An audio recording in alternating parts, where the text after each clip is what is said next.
हज़रत अली रज़ी अल्लाह अन्हु बहादुरी में तो बेमिसाल थे ही आलम भी इतने ही ज़बरदस्त थे कि बड़े से बड़ा मसला आसानी से हल कर देते थे।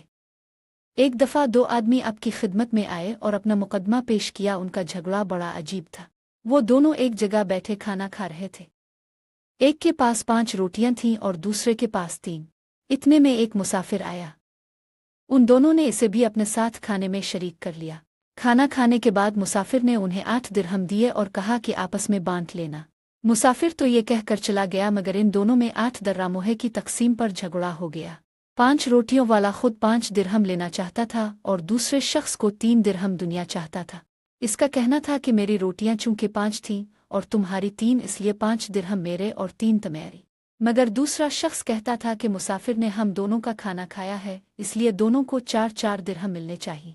हज़रत अली रज़ी अल्लाह अन्हु ने जब सारा किस्सा सुना तो अपने 3 रोटियों वाले से कहा, भले आदमी, तुम्हारा फ़ायदा इसी में है कि तुम 3 ही दिरहम कबूल कर लो।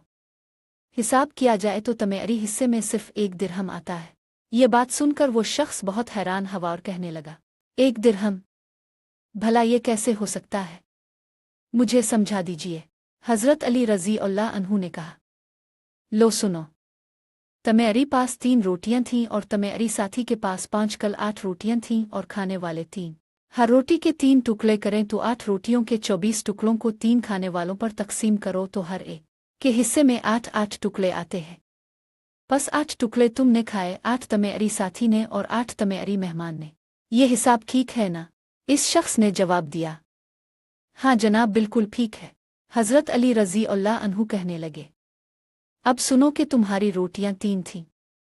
उन 3 रोटियों के 9 टुकड़े हुए। तुमने अपने 9 टुकड़ों में से 8 खुद खाए और तुम्हारा सिर्फ 1 टुकड़ा बचा जो मेहमान ने खाया। तुम्हारी साथी की 5 रोटियां थीं। उन 5 रोटियों के 15 टुकड़े हुए। उनमें से 8 इसने खुद खाए और जो 7 टुकड़े बच्चे वो मेहमान ने खाए। इस हिसाब से तुम्हें सिर्फ 1